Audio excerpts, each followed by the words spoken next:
All right, sounds good.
Good morning, everybody. I know it's noon. I'm going to wait 2 extra minutes just to give folks time to get logged in to Zoom. So just give us, I'm going to go ahead and give folks about 2 minutes leeway before we begin. So just sit tight and we'll get to it. Thank you for being here. I'm really excited to see that we have 21 folks joining us today. So yeah, thank you for taking the time to sit in and listen to this presentation.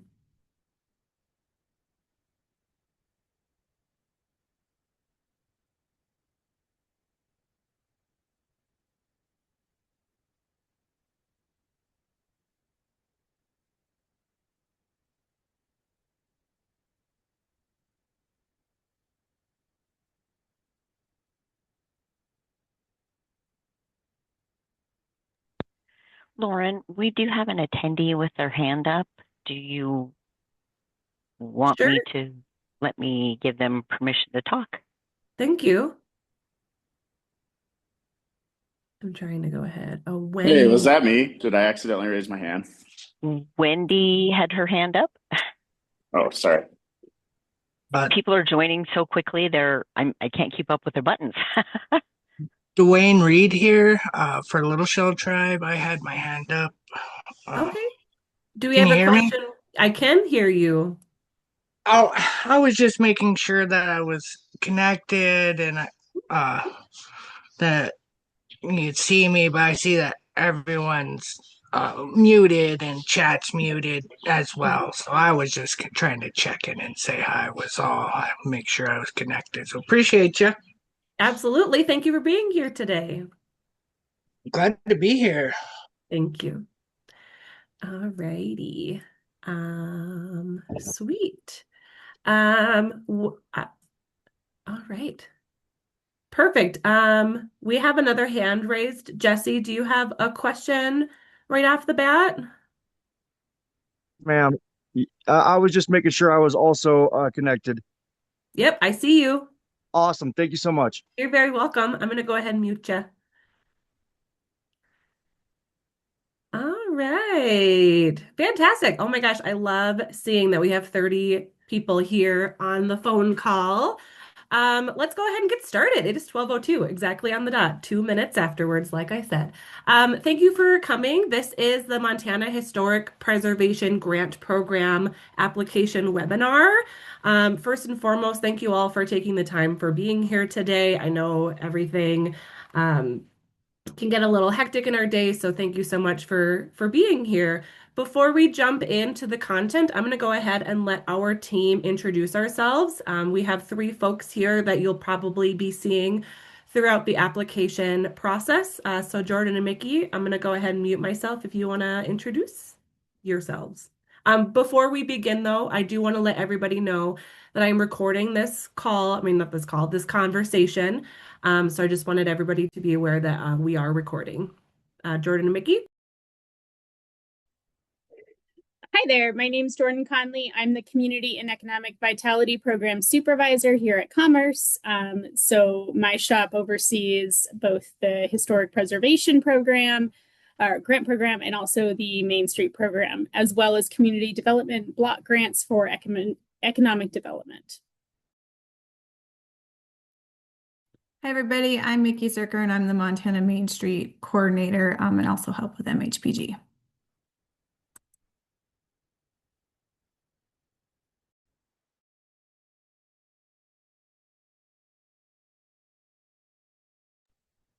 Lauren, you're muted. There we go. Now I'm not muted anymore. Thank you so much, Mickey.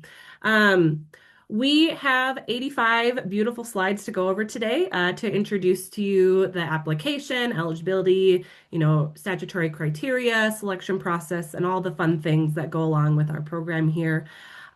While I'm going through this presentation, I'm just going to keep on going through content. Jordan, Mickey, if you have anything to add, please feel free to jump in and interrupt me at any time. My participants, I will ask you to keep your mics muted, but if you have a question that you would like answered throughout the presentation, my colleagues Jordan and Mickey are going to be monitoring the chat and Q&A boxes throughout, and we do have some time at the end of the presentation here to have a formal Q&A. While we go through the presentation, I'm just going to keep going through content. And again, feel free to drop a question in the chat box and Q&A. While we go through, I'm going to go video off just so I can go through the content. And let's go ahead and share my screen here. All righty. Jordan and Mickey, can you confirm that you can see this slide here? Perfect. Thank you so much for confirming. All right, I'm going to go video off and let's jump into the information here today. So like I said before, this is the Montana Historic Preservation Grant Program, the grant application webinar for the 2029 biennium. Today, we are going to go over just what is the MHPG program. We're going to go over the previous biennium overview, eligibility requirements, match, statutory criteria, selection and submission, what a project timeline looks like, as well as a little bit of grant administration. I'm not going to go too detailed on that. And then, like I said before, I'm going to have that formal Q&A session. A little bit about the program. The Montana Historic Preservation Grant Program is a state-funded program created in 2019 as a result of Senate Bill 338, Sections 1 through 17.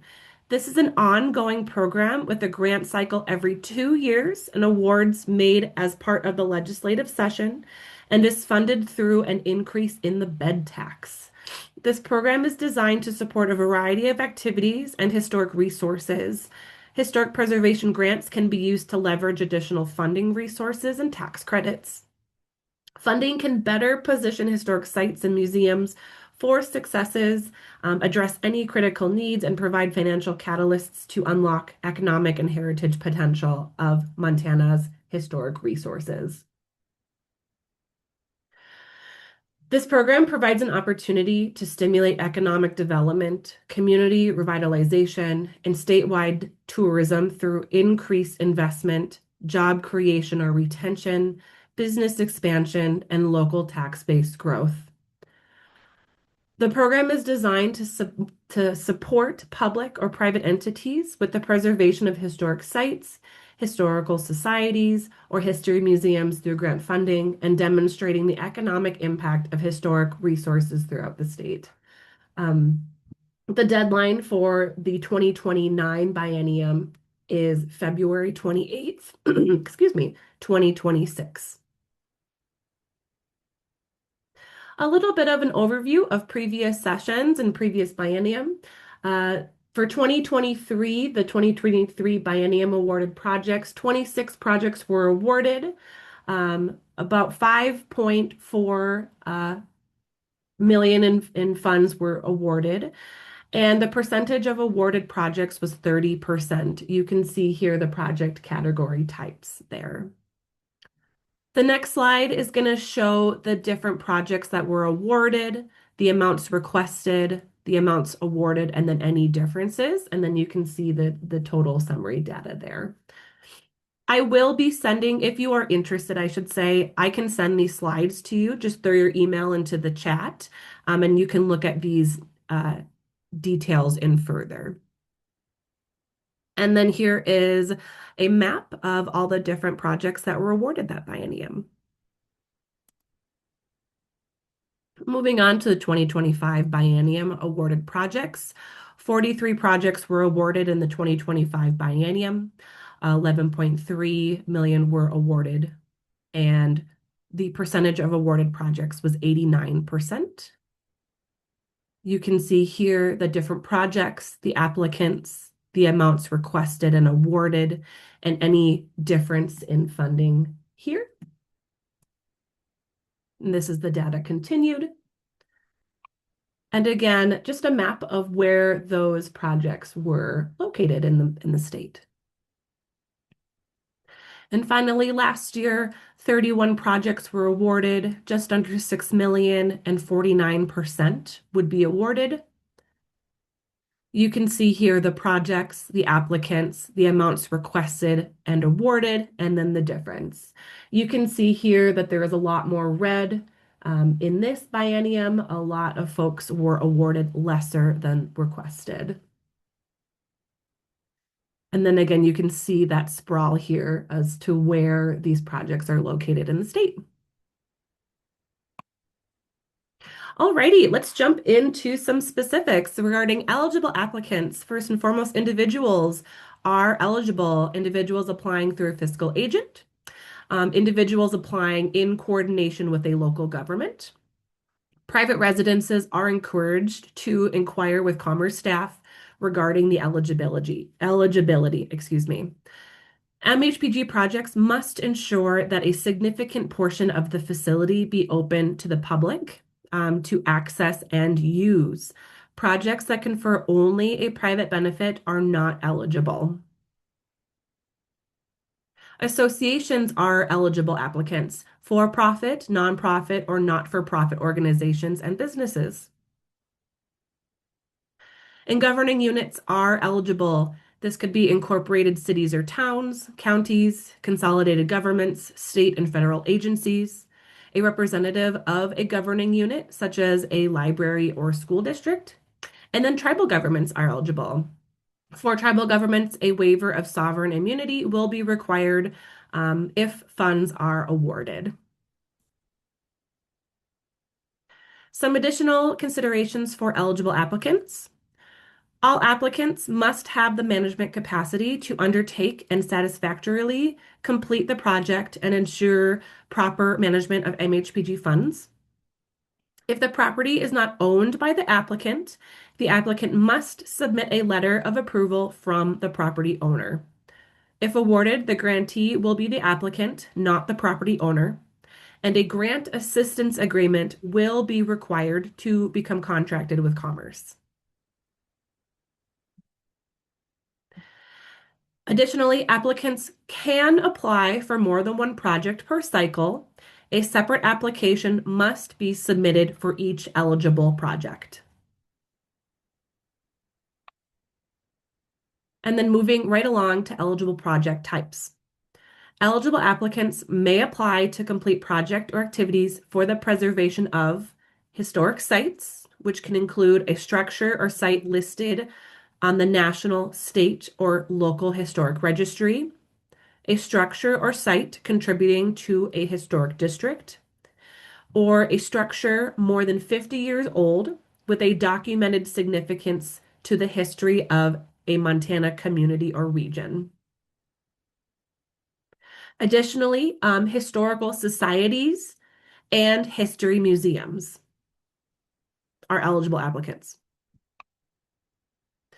Preservation activities include external repairs or improvements to protect the building envelope consisting of the structure's walls, roof, doors, window, and or foundation, as well as internal improvements to or installation of utility systems, including electricity, plumbing, and heat.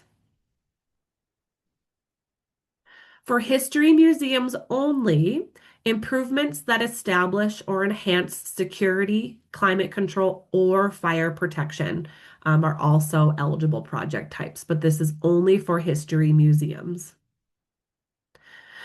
Projects with a total cost over $50,000 may use up to 10% of grant funding or for planning and or grant administration costs that are directly related to the preservation activities I just mentioned. Jordan and Mickey, anything to add to those slides? Nope, that's it. Thank you. Some additional considerations for eligible projects. Projects should demonstrate a reasonable and achievable budget and implementation schedule. Previously awarded projects are eligible for MHPG funding in subsequent cycles. However, during the review process, priority will be granted to projects that did not receive funding during the preceding cycle. Applicants are highly encouraged to complete their current grants before reapplying. Regarding the scope of work for your project, proposed preservation projects submitted to the MHP program must be comprised of standalone activities.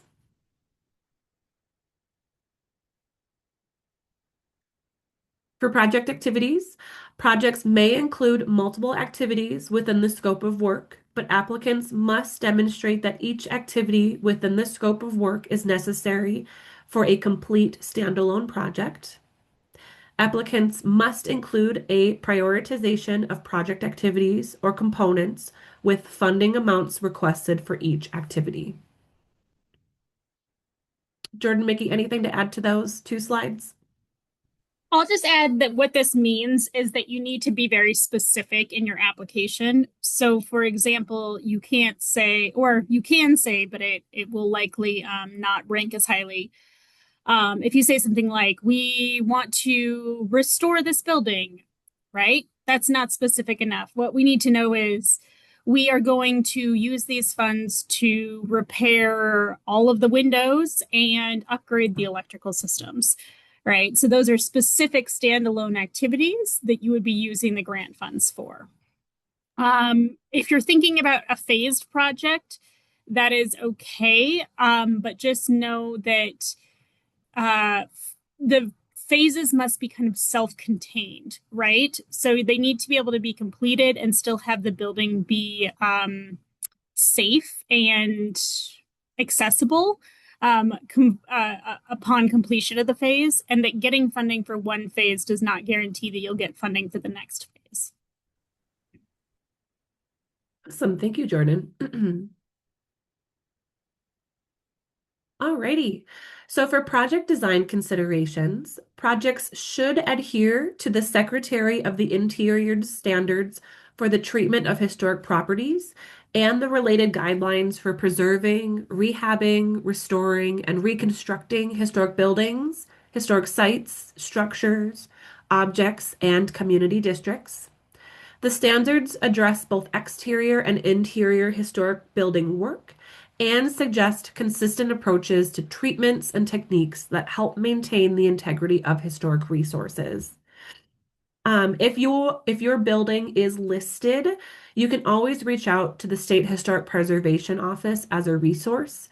And honestly, if you are not listed on the historic registry and you do have questions, they're a great resource to call and just speak to about all of these details here. The State Historic Preservation Office, they're a great resource. For eligible funding and match requirements, eligible applicants may apply for funding up to $350,000 per eligible project. Only one application per project is allowed.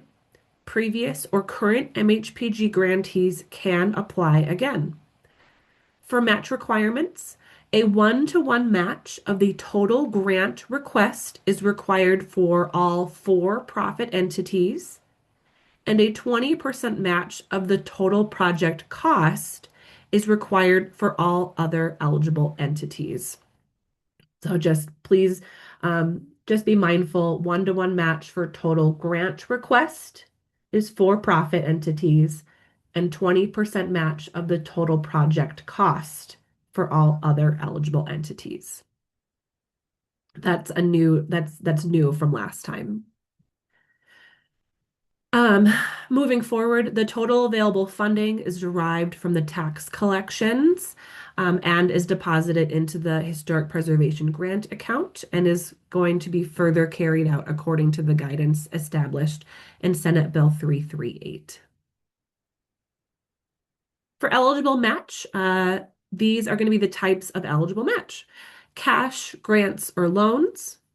In kind, this can only be 1/3 of the total match, which can be in-kind contributions that are considered at a rate of $20 per hour. They must be documented. We do provide a sample volunteer log, and it can include materials, and receipts must be included.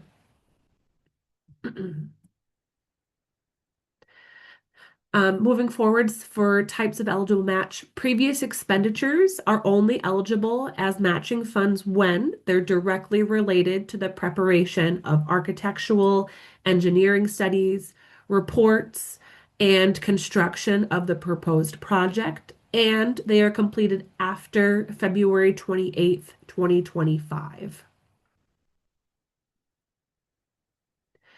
Applicants do not need to secure their match before applying, but documentation of match will be required after MHPG awards are made, and projects with committed match may score higher on the statutory criteria. Regarding ineligible match types, previous expenditures when not directly related to the proposed project, previous expenditures completed more than 1 year prior to the application deadline, ongoing or monthly operational costs, and then staff salary. Those are ineligible match types. And for the environmental review, this is no longer required for the 2029 biennium application. Mickey and Jordan, anything else to add before we jump into the statutory review criteria?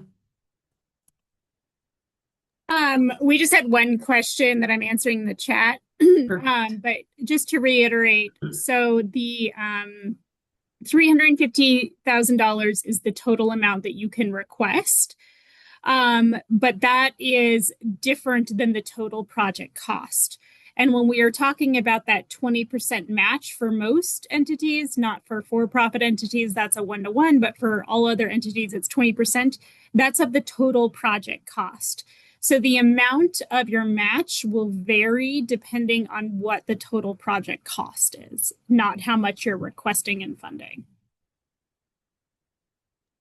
Thank you, Jordan. That was a really great question. Alrighty, let's go ahead. We are going to review the statutory criteria that we use. So once applications are submitted, Commerce staff will review applications based on the statutory criteria found here.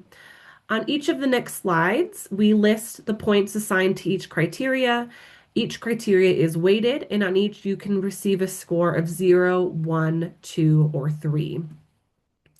And so the review criteria is A, purpose and need, B, economic stimulus or economic activity, C, shovel readiness, D, historic or heritage value, E, organization's capacity, F, local contribution, and G, public benefit. So let's dive in here. Statutory criteria A, this is purpose and need. You can earn up to 250 possible points, and it's described as the degree to which the project activity can demonstrate the purpose and need This includes the degree to which the project will provide features that address infrastructure, maintenance, or building code issues at historic sites and museums, or establish or enhance security, climate control, or fire protection for museums. The questions are to one, describe the current use and condition of the historic resource. Two, describe the deficiency the proposed project will address and how this has impacted the historic resource, including the duration of time the deficiency has existed. Three, describe how the proposed project will address the identified deficiency, including why MHPG funding will enable proper completion of the resource. Four, describe the financial need for MHPG grant funds to complete the project. And five, describe how the proposed project was selected and prioritized in relation to plans to preserve and maintain the historic resource.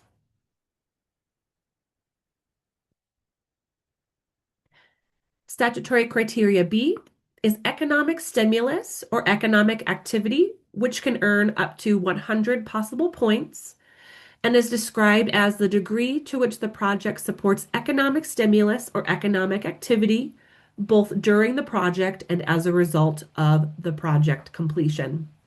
This includes job creation and work creation for Montana contractors and service workers. The questions are one, describe the economic impact of this project related to job creation for Montana contractors and service workers. A, how many jobs will this project create?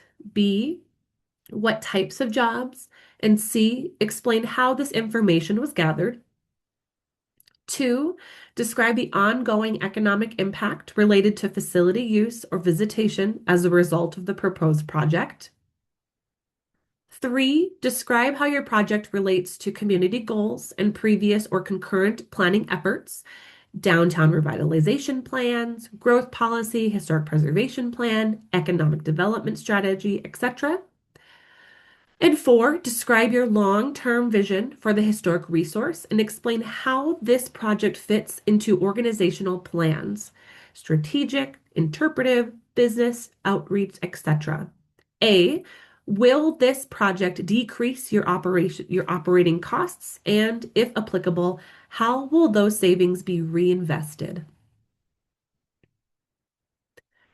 Statutory criteria C is shovel readiness, which can earn up to 200 possible points and is described as the shovel readiness of the project, including the degree to which timing of the project can be completed without delay, including access to matching funds and approval of permits if needed. The questions are one, describe the organization's capacity and ability to complete the proposed project within the proposed timeline. Two, describe the status and availability of all matching funds needed to complete the proposed project. Three, describe how receipt of the MHPG funding will enable the ability to leverage additional funding, such as grants, loans, and historic tax credits. And four, describe any potential timeline considerations that are related to permits, environmental considerations, or related activities to complete the proposed project.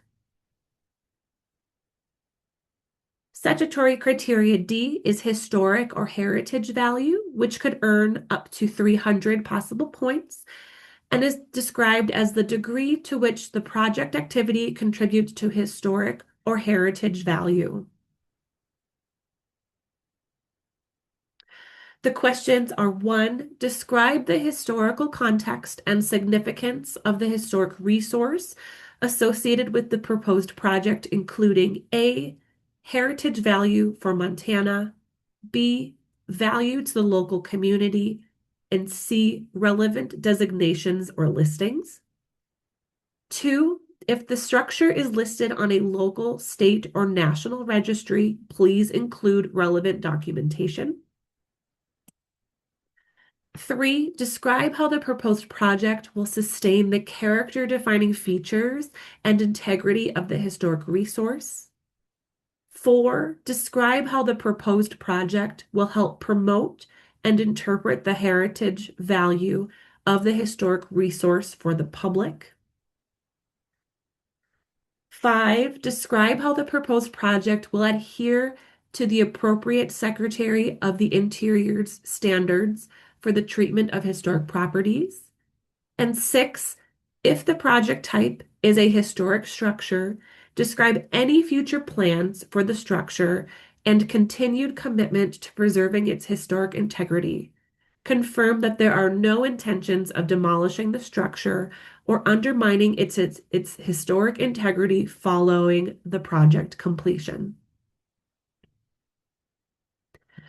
Statutory criteria E is the organization's capacity, which can earn up to 100 possible points and is described as the organization's capacity, including the degree to which the applicant demonstrates a successful track record or the experience of the organization managing similar or related projects. The questions are 1, describe the organizational capacity and experience with similar projects of all project partners. 2, identify the entity and organization or organization, I should say, that will administer the grant. If possible, please also identify the primary person or persons responsible for grant management and describe their qualifications or experience with grant management. 3, describe a recent project completed by the entity or organization that will administer the grant, specifically identifying A, any significant barriers or impediments and how your organization overcame them. B, any project delays. C, any changes to the budget. And 4, if available, provide a copy of your organization's most recent audit or financial documents. Please discuss any unresolved audit or financial issues.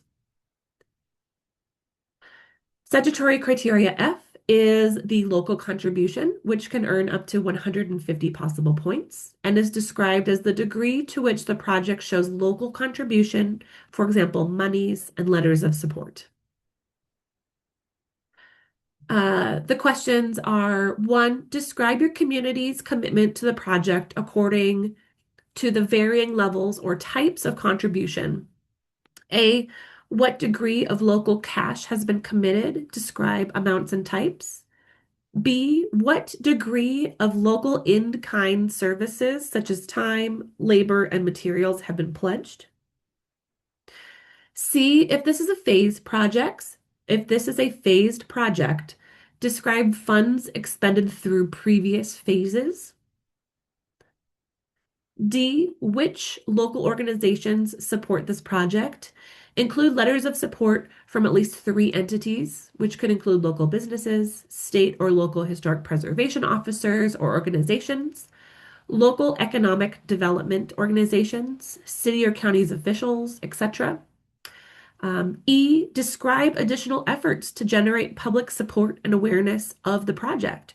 For example, if you have held public meetings regarding the proposed project, describe the attendance, questions raised, etc.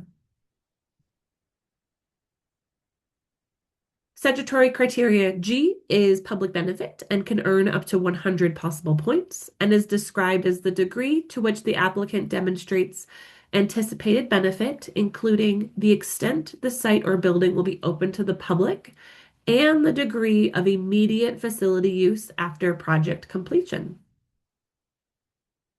The questions are 1, describe the project's anticipated public benefit. A, describe the current level of public access and use of the structure, as well as the anticipated accessibility and use upon completion. B, describe when the facility will be open to the public after completion. C, what proportion of the building will be open to the public upon completion. And D, what efforts will be made to make the building accessible to the public? Jordan, Mickey, anything to dive in or add before we move on to the next part of this presentation? I would just say if you have questions about what this public use or public accessibility means, It's more difficult to answer that broadly and much easier to answer those questions based on specific scenarios. So if you're not sure how your potential project fits into this, just reach out to us and we can have a conversation. This is particularly true for, say, private owners who own a commercial space. You might be wondering whether your building fits within this or not. So yeah, just reach out to us about it. Absolutely. That's a great comment, Jordan. Thank you for adding that. Alrighty, let's move on to the selection process. So we at Commerce, we do not have decision-making authority over any application, and we provide advisory recommendations to the legislature. So Commerce staff will review applications based on the statutory review criteria that I just discussed. To facilitate Commerce's review, applications should be organized according to the appendix format outlined in Section 5, Application Submission.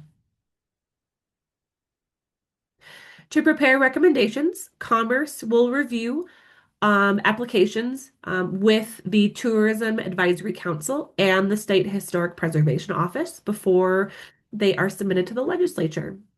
The applicant may not submit any additional information after the application deadline unless requested by Commerce staff to clarify information that is already within the application.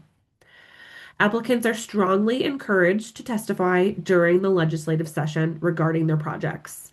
This is something that can make folks a little bit nervous. We will have a tips and tricks kind of session to go over any questions that you might have before testifying. We'll kind of let you know what you guys should go over. Additionally, there will be a couple different options to testify. You can either testify, via Zoom or in person. Not testifying is basically not an option. I would say, Jordan, Mickey, you could probably talk more in depth about that. When we say that it's strongly encouraged, it's very highly strongly encouraged that you testify during the session. If you watched last session, the committee members very much wanted to hear from the applicants. Jordan and Mickey, anything to add to that statement? I would just echo that and say I think it is almost impossible to be awarded if you don't testify. So definitely plan on it. Remember that it doesn't necessarily need to be you. It needs to be some representative of the project. So, if it's a government entity, it can be anyone from that government who's available to come do that. If you're a private owner, it can be anyone who's associated with the LLC. I mean, it would be best if it's you yourself as the owner, but there are other options. So if you have a conflict, don't just decide not to testify. Reach out to us so we can troubleshoot to figure out who would be a good alternative to have there. But you definitely want someone present. Absolutely. And oh, sorry, Mickey. Lauren, I was just going to add to echo to what you and Jordan are both saying. You all know your projects better than we do. So even though we will have staff presenting your project, you're the ones who are going to be able to answer direct questions and give them pretty much immediate answers, whereas we won't be able to do that. So keep that in mind as well. They appreciate having that interaction, and so that's another reason why it's important to be there. Very much so. Good point, Mickey. Thank you for bringing that up. But yeah, and like I said before, we will have a tips and tricks session that you can, Teams chat with us, and we will help guide you through the testifying process. It can be a little bit nerve-wracking, but we are all here for you, and you will see Mickey and Jordan and I. We will be here for you, whatever you need to kind of ease that tension a little bit. But so yeah.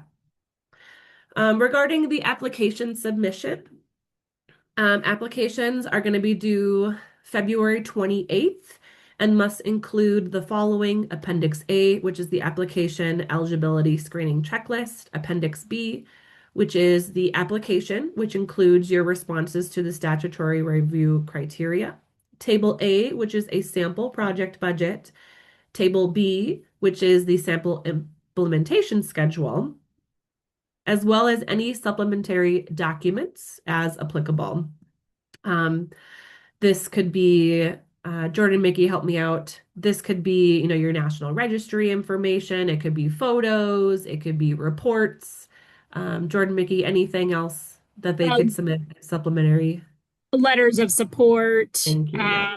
feasibility studies, plans. So if your building maybe is located downtown and it's identified in a downtown revitalization plan as an important site, anything like that that helps support the importance of your project, its local benefit, its public accessibility, anything like that. And I would add like public meetings, newspaper articles, stuff like that. Perfect. I love it. Thank you so much. Yeah, anything and everything. We love reading through everything. I mean, we do read through everything, but I love seeing all the photos. I love seeing newspaper clippings, social media posts, um, letters of support. I love seeing and reading all the letters of support. As far as application submission moving forward, one electronic copy of the MHPG application, any relevant information, National Registry nominations, they must be submitted through Grants and Loans portal. Applications are due by 11:59 on Saturday, February 28th. They must be submitted through the portal. If you do not know how to do that, I do have a how-to guide on our website. If you need help finding that, I can send that to you directly. Please also take note of the due date. It is Saturday, February 28th at 11:59 p.m. Please note that Commerce staff, I will be leaving the office at 5 p.m. on Friday. So if you are submitting on Saturday and you run into technical issues, we will not be able to help you. So my suggestion is to submit on Friday so that I can help you, Jordan can help you, Mickey can help you. We can be there for questions if you have them, but it is due on Saturday, February 28th. All right, so I'm gonna skim over this, but this is what a project timeline will look like. This is based off of the 2027 biennium timeline for reference. So, you go through this process, you are ultimately awarded funds. This is what happens next. So essentially, you are awarded funds. The effective award date for this time around was May of 2025. At this time, grantees can begin incurring costs for reimbursement. Next is going to come our startup conversations. I host a workshop and I go through what is required to be completed for startup. That's going to include documentation like your W-9, budget, implementation schedule, proof of insurance, all these great forms that are required in order to become contracted with the Department of Commerce. At this point, we can execute a contract. Once this is in place, grantees can begin submitting for requests for reimbursement for your project. Also, at this time, folks who are required must follow procurement, small purchase, limited solicitation, formal solicitation, or sole source. Non-government entities are encouraged but are not required to follow procurement policies or procedures, I should say. Once you're contracted, you can be undertaking construction and project activities. We would receive invoices. State prevailing wage rates may apply. We're going to go into detail in this much later if you are awarded. I go over how to formally request funds from Commerce. There's, certain documentation that is required at that time. Commerce will send requests for funds within 7 to 10 business days. Once your project is done and you get that certificate of substantial completion, you will submit your project completion report. And again, I have trainings for all of these things, but then you can formally close out your contract with Commerce. As far as grant administration goes, we have the project administration manual on our website. We will conduct a webinar on grant administration for projects that are awarded. We have all of these different materials on our website if you would like to explore that further. And yeah, and if you have any questions, I'm more than happy to answer them. I'm going to go over some frequently asked questions if these were not covered in the content. Can MHPG funds be used for operations? No, operational expenses are not eligible for funding. Can an applicant apply for more than one grant? Yes, multiple applications can be submitted by one applicant for different projects, but multiple applicants cannot apply for the same project. Are residential properties eligible? Maybe. Projects are ineligible if they confer only a private benefit and are not open to the public. So if you have a residential property, it is highly recommended you reach out to one of us, Mickey, Jordan, or myself, and we can kind of talk through what that project is and if it would be potentially eligible. When will funds be available? Awards will be made during the 2029 legislative session. Once the legislature passes the bill, it is then submitted to the governor for signature to become effective. The date that the bill becomes effective will be the official award date. After this date, grantees may incur reimbursable costs. Activity before this date cannot be reimbursed with MHPG funds, but can count towards the match. If you are unfamiliar with this process, you can sign up for notifications regarding House Bill 12 at this link. Once we get closer to the legislative session, I'll send you more information. It is very much recommended that you sign up for notifications about HB 12 because things move fast and you're going to want to be notified as soon as possible. Not that we won't, but I always recommend signing up for those notifications so you can just be aware of what's going on. Are funds required up front? No, the MHPG program does not require funds up front. Project funds are dispersed by submitting a request for funds and applicable invoices to Commerce. Projects may have multiple requests for funds depending on the project size, timeline, and budget. Typically, invoices require payment within 30 days, allowing time for grantees to submit a request for funds from Commerce before invoices are due. While we do request 7 to 10 business days to process requests for funds, our team recognizes the need to expedite these as quickly as possible. I say we are a pretty quick team. We work really fast and we just want to make sure we're getting your funds out to you as soon as possible. And just be mindful of holidays, etc. Do I need a strategic plan, operational plan, or fully audited financials? No, applicants are not required to conduct strategic plans, operating plans, or fully audited financials to be eligible or competitive for MHPG funding. As part of the application process, providing such materials when available helps set the context of the institution and the project. Applicants should feel comfortable submitting any plans created, whether that is existing board-created annual strategy or full-scale strategic plan. If a plan is not available, an organization can articulate its goals in response to the application questions. Can I submit supplemental materials such as photos and letters? Yes. Yes, please. What does the legislative process involve? Commerce has no decision-making authority over any application and only provides advisory recommendations to the legislature. During the legislative session, the legislature will review Commerce's advisory recommendations and consider each application. During this process, MHPG applicants will have the opportunity to testify on behalf of their project. Applicants are strongly encouraged to testify and share an overview of their project, its importance, its impact, and any applicable updates. We will communicate the date, time, and details of this process with you as soon as we have it. Sometimes it's a week in advance, sometimes it's 48 hours. So as soon as we know information, we will tell you the information. Before we jump into Q&A, I just want to bring up the State Historic Preservation contact information. I've had a couple questions on how to find local historic preservation officers and tribal historic preservation officers information. So right here is the State Historic Preservation Office information, their website, their phone number, and their general email.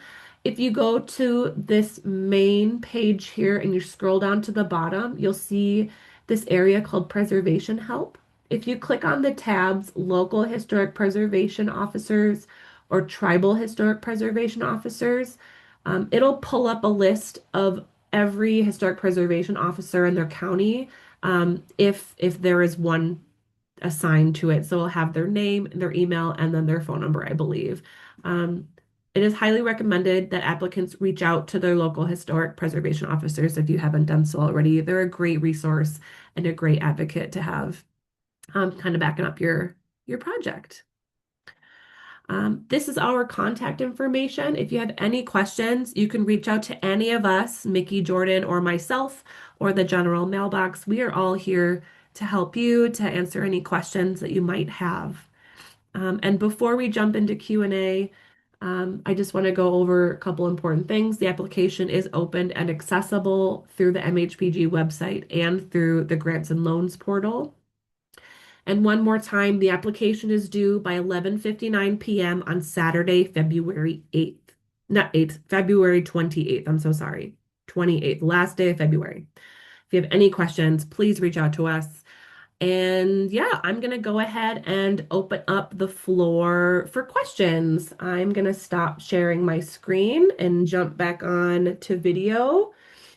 Jordan, Mickey, let's jump into some Q&A mode.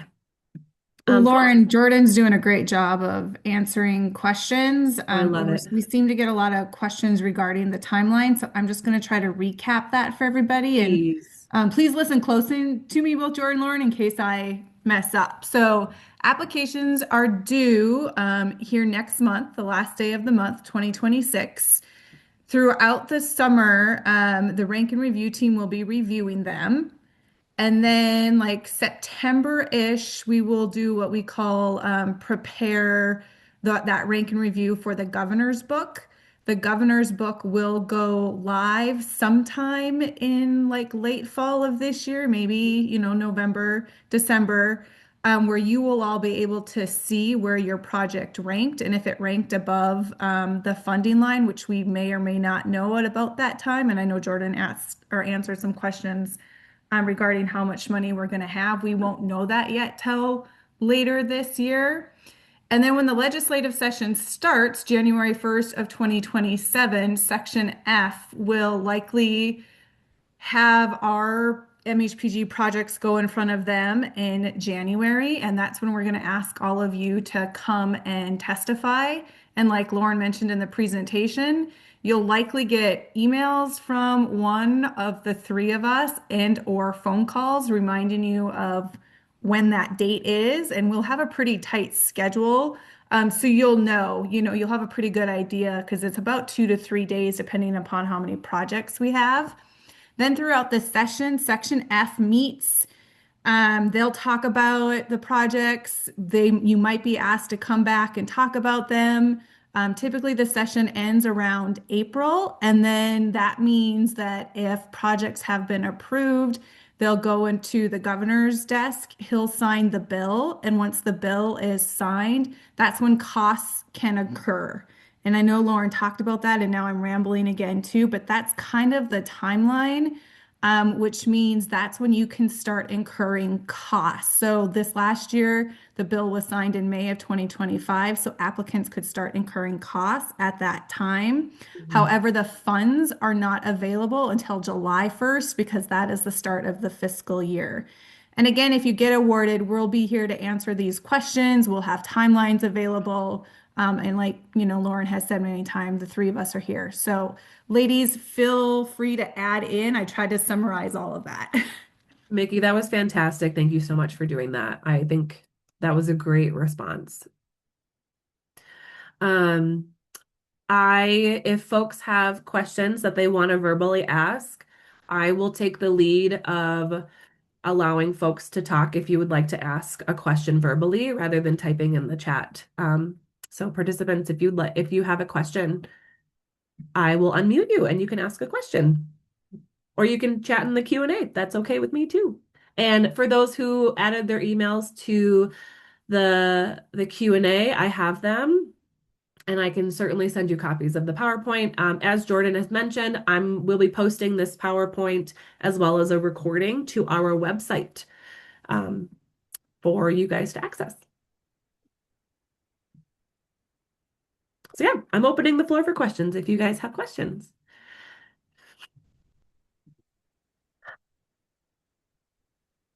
And I see no hands raised. I see one hand raised. I see two hands raised. All right. Okay, so Jesse, you are live. Hello. I was just gonna first introduce myself. I'm Jesse Greenberg, and I own a carpentry company in Lewistown, Montana. So I'll be, me and my fiance own the property. We both own the company, and we'll be performing all activities basically, as well as I. So there was a fire. I just wanted to make mention of the importance of this structure in particular. It's in Gilt Edge, Montana. I've lived off and on right here, actually like right across the street next to the old brothel, and there was a fire here semi recently, and it burned up like 80% of the buildings, the old post office, the mercantile, all that. And so there's only like 4 or 5 structures still in Gilt Edge that are from the original town site, and we own the jail, so that's what we're going to be responsible for. My mother does. She also actually owns the brothel across the street, and I've been letting her basically get all the information, and going to kind of walk her through the same thing because it's the one wall's partially dilapidated. The the floors are bad. I mean, and the wind, it's right on the wind side. And so it's a really cool old building. It still has all the old barred windows, still has all the old hardware, it still has the old stove in it. Uh, and I have historical photos too from the lady and gentleman that we purchased it from. They're longtime residents of Maiden Ghost Town, and I've also done work for them in the past. Me and Madison rehabbed one of the mine buildings up at the Maiden Mine for Jerry Hanley, and I'll be getting a letter of recommendation from him as well. And basically, I just wanted to introduce myself and let you guys know that we also have had probably, in the years that I've been out here for the summer and through hunting season, we have a lot of traffic come through here, and a lot of people stop and ask a lot about the buildings, which I'm pretty knowledgeable on them. I don't know everything, of course, but I know quite a bit living out here and being interested in it in myself. And I have even old historical photos and you could say documents in published books that are at the local library in Lewistown that show that Calamity Jane carved her name on she. Well, there's a picture of her standing in front of the jail. She served time in that jail. So did Wild Bill Cody or Hickok, and uh, and she supposedly carved her name on a wall in that jail. And we just purchased the property, and I would love to see it get restored. We're going to be building a small cabin on the property. Uh, we are actually in the processes of doing that, and so I would really like to see it get restored without seeing it just get dilapidated. And I saw it was listed with the local or with the historical society. It is listed, so I wanted just to. I know you're not supposed to really make any major changes or anything like that at all. So this all started for me wanting to restore it, and then as well as wanting to stay compliant uh, with it being listed with the historical society. And then I saw that this could actually be a blessing. So that's what I'm following up on everything. But yeah, so that's the gist of everything. Great. We'd love to see the application. Absolutely. Awesome. Thank you very much. Absolutely. Thank you for being here today.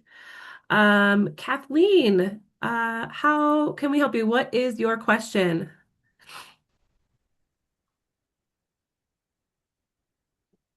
And then Kathleen, I think you are muted still.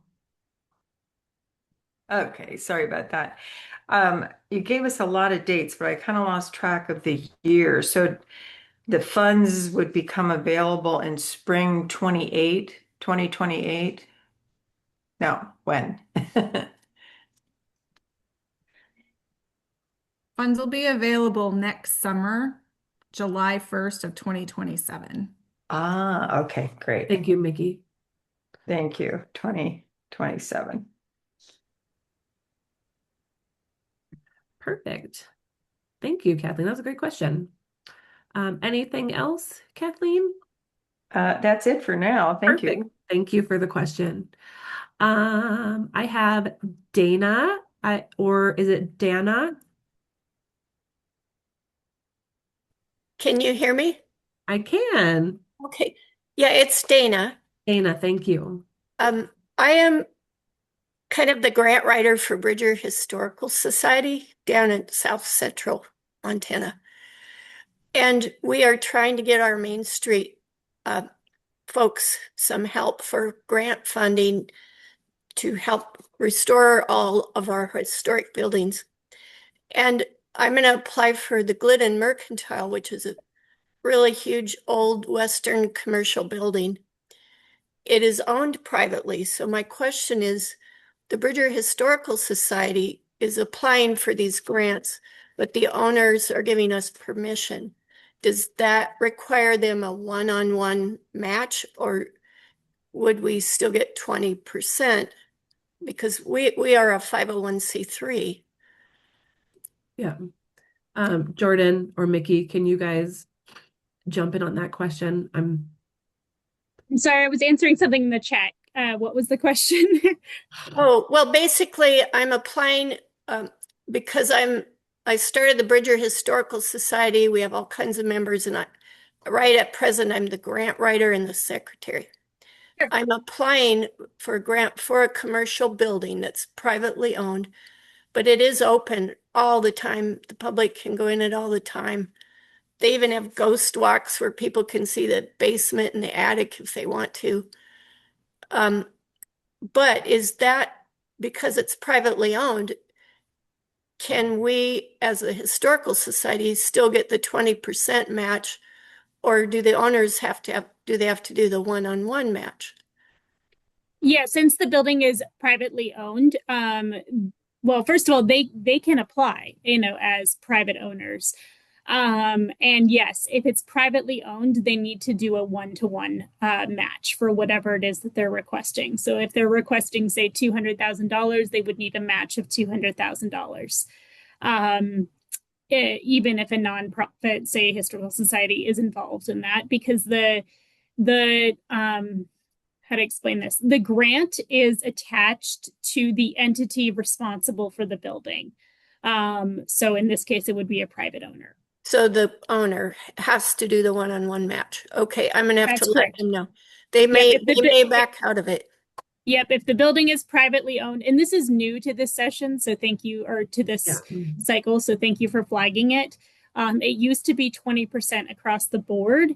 This last legislative session, Section F, which is the Long Range Planning Committee, decided that private owners, so for-profits, needed to have, or they would like them to have more of a match. So it's now one-to-one of the request for private owners, but for everyone else, it's 20% of the total project cost. Okay, well, a lot of our historic buildings in Bridger are privately owned, and by people that cannot even afford, to put in a new window. So we're trying to find options and help for them to save our historic buildings, and that's going to make it really hard. I mean, they'd be able to get a little tiny bit, but not much. Yeah, and we're sympathetic to that. But it is a new change driven by the legislature, so we have to follow it. If you like, you can reach out to Lauren and request more information on the legislative committee, and she can send that information to you, and sort of any feedback you have about those broader changes that we're following as a program, you are certainly welcome to contact them about. Okay. And the last thing, my chat seems to be disabled to send my email to you guys. Mm-hmm. You can put it in the question and answer if you click that. And I'll grab it. Okay, great. I'll do that. Thank you, guys. Yeah, no, thank you. That was a great question. Jordan, thank you for answering that. I didn't know that answer, so thank you for the backup. I have another hand up from, is it Alton? Yeah, Alton, whatever you want. Wonderful. How can we help you? So I'm here originally because I own a structure that I'm applying for to just make some safety improvements and to keep the building from degrading. It's an old train station, but there's a group of folks that I've been trying to work with because they own a historic train car, and it has been moved around on all these railroad sidings outside of Missoula, and it's being vandalized and stuff. And so we've been trying to figure out a way to get it to the property and set it up as like a museum so people could go in it. President Truman traveled around the United States and stuff. It's really cool. But now it's just like over at the old mill site, and MRL was sympathetic to just storing this thing different places for the owners.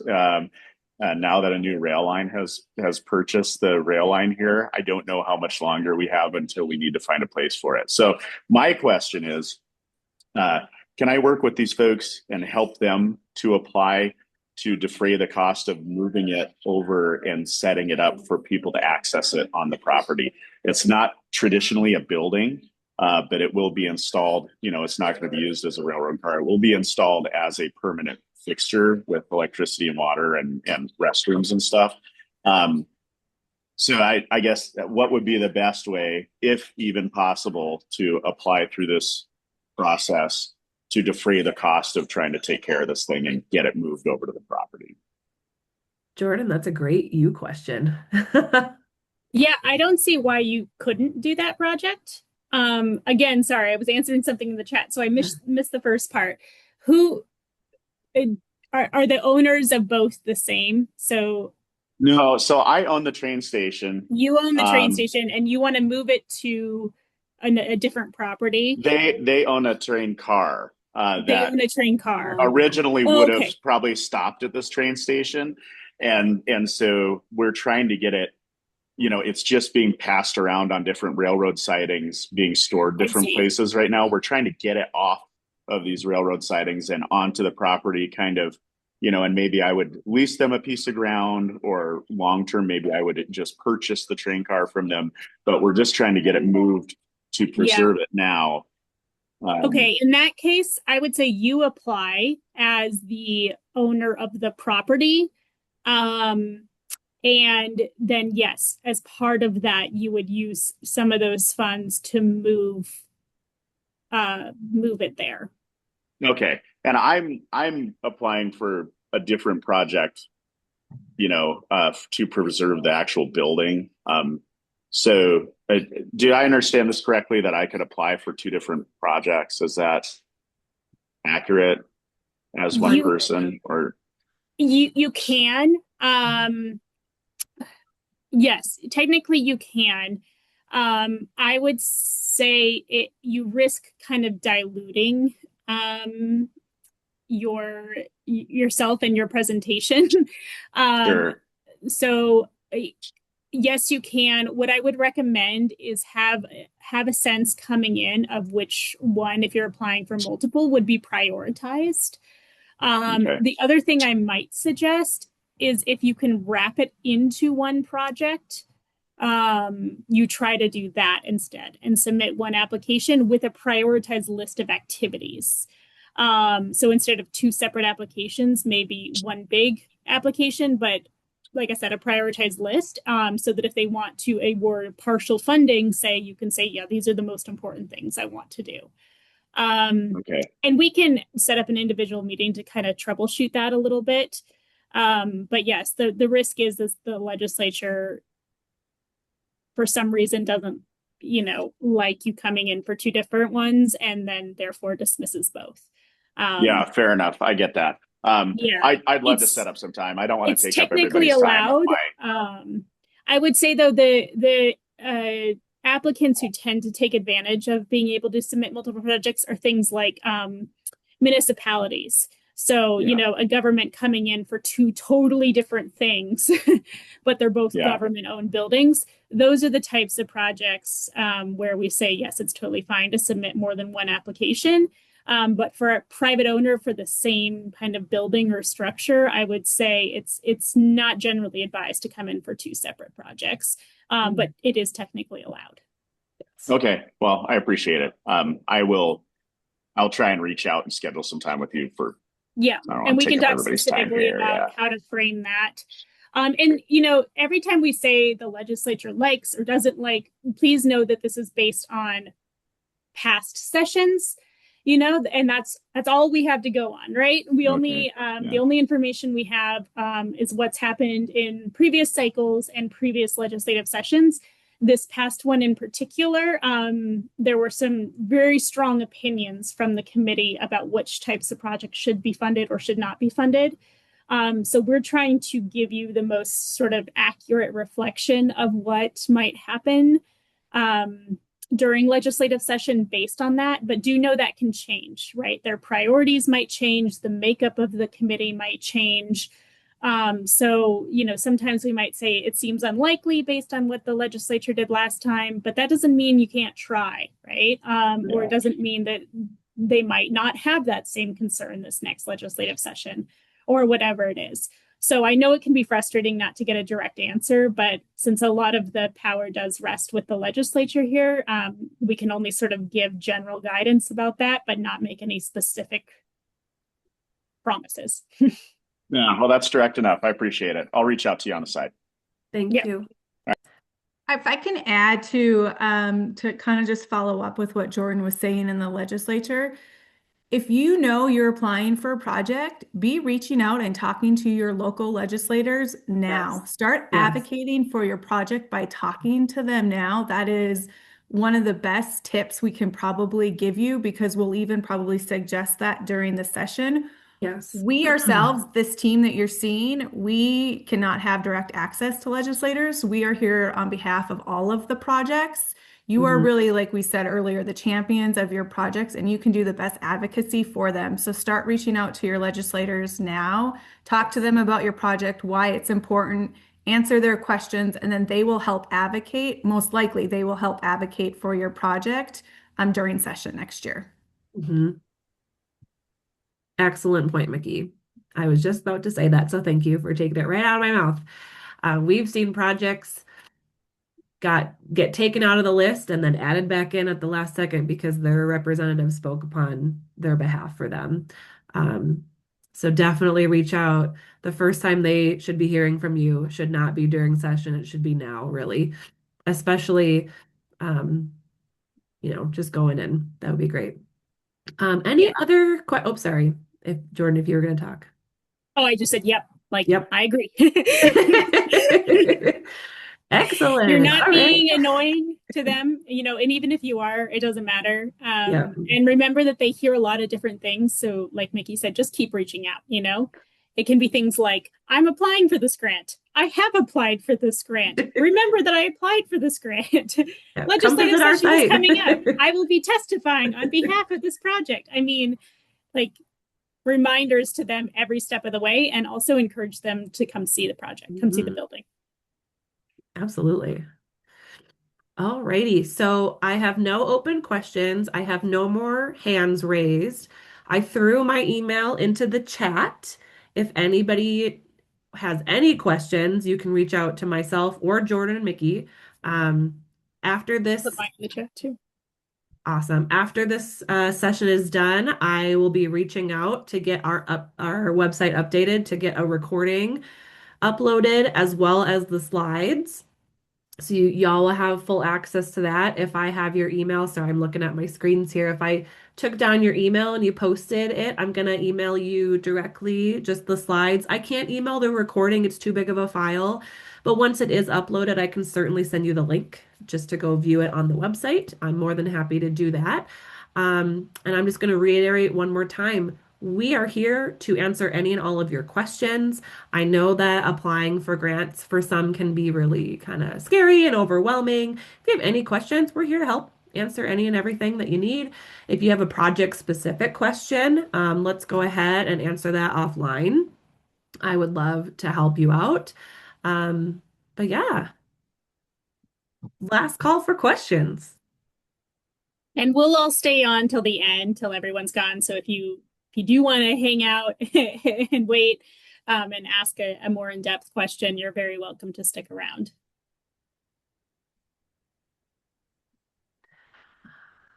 Okay, I am gonna call it and give everybody 15 minutes back of their day. Like Jordan said, we're gonna stay online. Thank you all for taking the time to be here today and sit through this beautiful presentation of information. I hope you all have a wonderful rest of your day. And again, stay on if you'd like to ask a project-specific question and look out for my email. But yeah, have a wonderful rest of your day, everybody.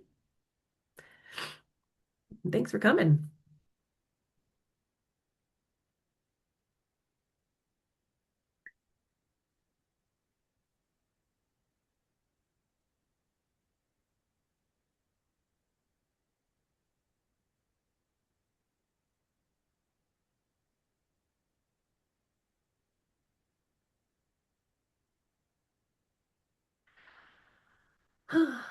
All righty. So it looks like we have Jesse, Jim, and Catherine on the call still. Do you guys have specific questions to ask Jordan, Mickey, and myself? If you do, feel free to raise your hand and I will call on you. Catherine. All right. Uh-oh, did I unmute Catherine or did I mute? All right, Catherine, how can we help you? Thank you so much for this webinar. I appreciate your time and all the information. I'm with the City of Belgrade, and I'm just inquiring. We can't hear you, Catherine. Sorry. There we go. Now we can. Yep. Perfect. All right. I'm with the City of Belgrade, and I'm just wanting to inquire about the options for us. The city has recently acquired from the local school district actually a couple buildings that probably qualify under the new threshold, right? If it's anything 50 years and over, becomes historic. So we do have one school building that you would traditionally think of as being historic, that we are in this land exchange with the school district. The city offices will move into this structure, and the building itself is roughly, well, it's over 100 years old. And so while the school district has used it, I believe there's some pretty significant structural, or I should say, mechanical issues that probably need to be addressed. And so the concern that I just want to be super clear about is that the concern is, would there be strings attached to the dollars that in some way limit what the city could do in its rehabilitation of the building? So I'm thinking primarily the needs would be things around roofing and heating system and electrical, those kinds of things, and less about sort of the appearance of the building. But the concern is, if accepting grant funding, should we be awarded, would that put limits on how the building could be handled in the future? I mean, it's going to be a public building. It's, that's not the concern. Yeah, so I would say not really. There are no hard and fast limits. This grant does have some flexibility surrounding that. We do ask in the application that you explain how you'll apply the SOI, so the Secretary of Interior standards for historic preservation, which are actually much more flexible than I think people realize, because it is prioritizing use of the building, right? So it's, how can you make the building safe and functional and brought up to modern standards while still preserving the historic integrity. So that's one thing, is you'll want to take a look at the standards and think about how whatever projects you're doing would align with those standards, or how you'll use those standards to inform how you approach the projects. The other resource for you is the State Historic Preservation Office, or SHPO. They have historic architects and historic preservation specialists on staff. And you can reach out to them and say, this is what we're planning to do with X building. What are some things we should be aware of that we should, think about in order to preserve the historic integrity of the building while still doing this project? So we don't put specific limitations on it, but we do ask that in the application you have considered those things. So either by referring to the SOI standards or talking to SHPO, or preferably for us both. And we do, I think Laura noted this, but when we're reviewing the applications, we do also consult with SHPO. So we go to them and we say, what concerns do you have maybe about doing this project in terms of its effect on the historic integrity of the building, or have they addressed that in their application from your perspective? And so then they let us know, like, yes, this is fine. However, we would prefer that they do this on this side of the building rather than this side for these reasons. Or if they're going to be replacing the roof, we would hope that they would try to match the historic appearance of the roof. And here are ways they can do that. So it's those sort of things. I would say it's more of suggestions and guidelines and less limitations. In terms of everything else, the only two requirements really are that, yes, the building be a public building or accessible to the public or have significant public benefit or some combination of that following project completion. So it would just, it would undermine the integrity of the program if, for example, we awarded money based on that promise and then the building was, only available for private use or whatever. Right. And then the other thing would be, we do ask that there are no plans at the time of application and then again at the time of award to demolish the building. Of course. Yeah. But other than that, yes, it is not, I would say there are not a ton of strings attached in terms of how you accomplish the renovations that you need to make the building functional for whatever purpose. Okay, so that's very helpful. And then could I also, and I know you addressed my question in the Q&A, but could you also put a little more detail on the letters of support? I assume this is not merely a popularity contest, as in the application that gets the most letters of support scores the highest. So what would make those letters of support most valuable? Yeah, so we look for good representation, I would say, more than quantity. So, for example, for the type of project you're talking about, you would want obviously a letter of support from the city. You might want one from the county. You might want one from a downtown revitalization group, if the building is downtown, or the chamber, or something like that.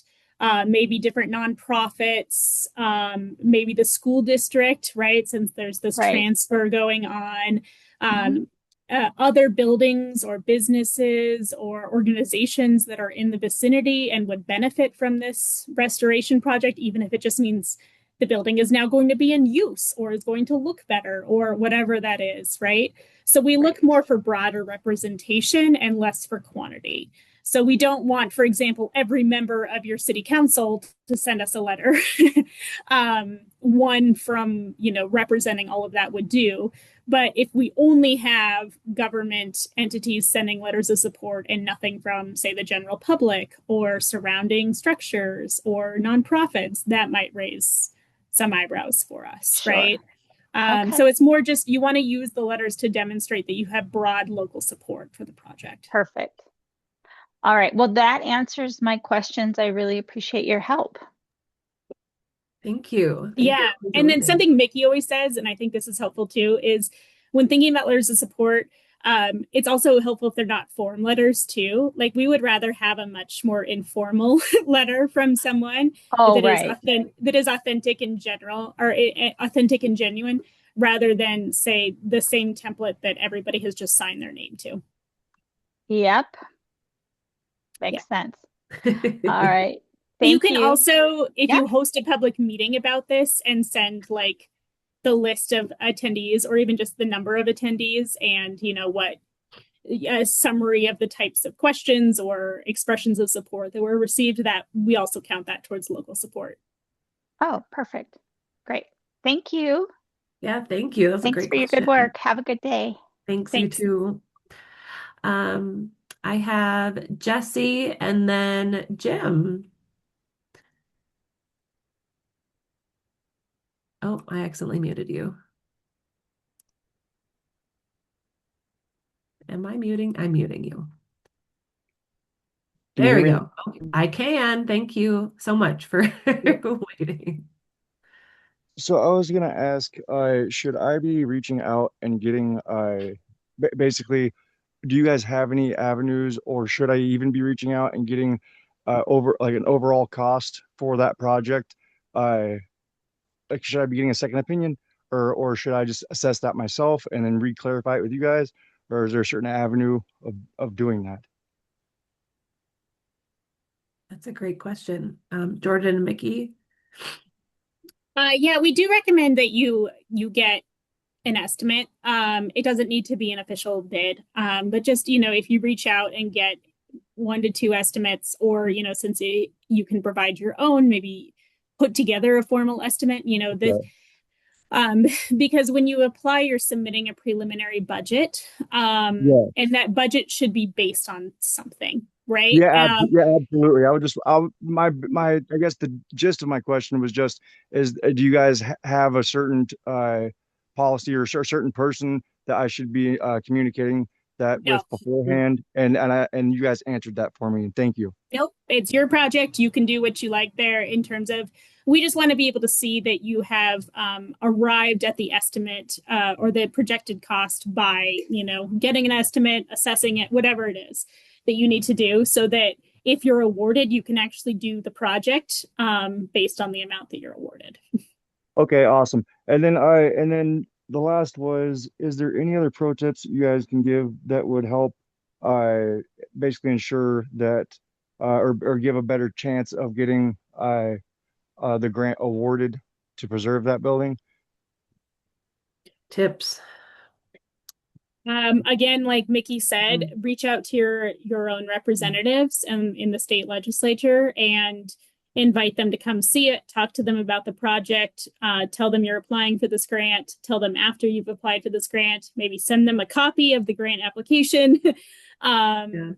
Just And keep would in you, touch, keep in touch okay, with them, and then would, also make sure you're prepared to testify. okay, Those are sort of the 2 strongest things I would say you can do. awesome. I would also add, when you are going through your application and you're writing out your narrative for your answers, I should say, for the statutory criteria, like all the different questions, um, do not assume that we know all the things about your project. Write as if we, the reviewer, know nothing.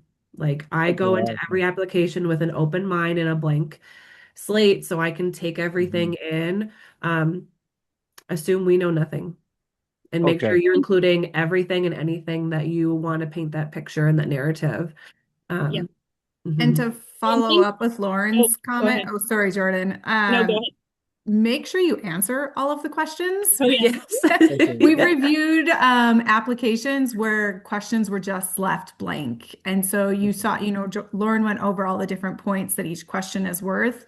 And that could potentially put you below the funding line, well, the funding line, and also the line that we have to even move projects forward. So before you submit it, like, just do a quick one over and make sure you've answered all of the questions thoroughly, Ooh, like Lauren said.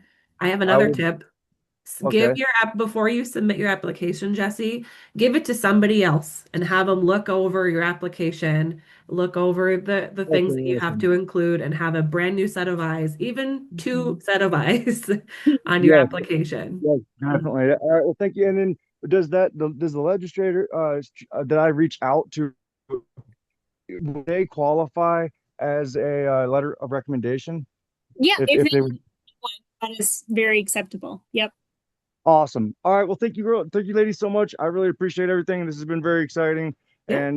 and it's been a long time back in the back of my head dream to see the places that are still here get Yeah. restored, because they are in need of it pretty bad, and there's only a handful of them left, and there's Yeah. probably 15 books up at the library that have a lot of really cool pictures, original pictures, and I will include those. Cool. The current condition, and then the original pictures, and a lot of Excellent. historical documents that have a lot about that jail in particular. Fantastic. We look forward to reading it. Certainly. Yeah, we're looking forward to it. Awesome. Thank you so much. Talk Thank to you later. you. Bye-bye. Thanks, Jesse. Absolutely. All right, Jim. Last but not least. Hi, folks. Good Hi there. afternoon. My question is regarding testifying in front of the legislature. Is it better to do it in person or via online? Is there a preference? The preference this last session was for in person. Mhm. And secondary to that would be online. And then they were pretty dismissive of written testimony. So I would say first priority would try to have someone there in person, and if that can't be achieved, then have someone online. Mhm. Thank you.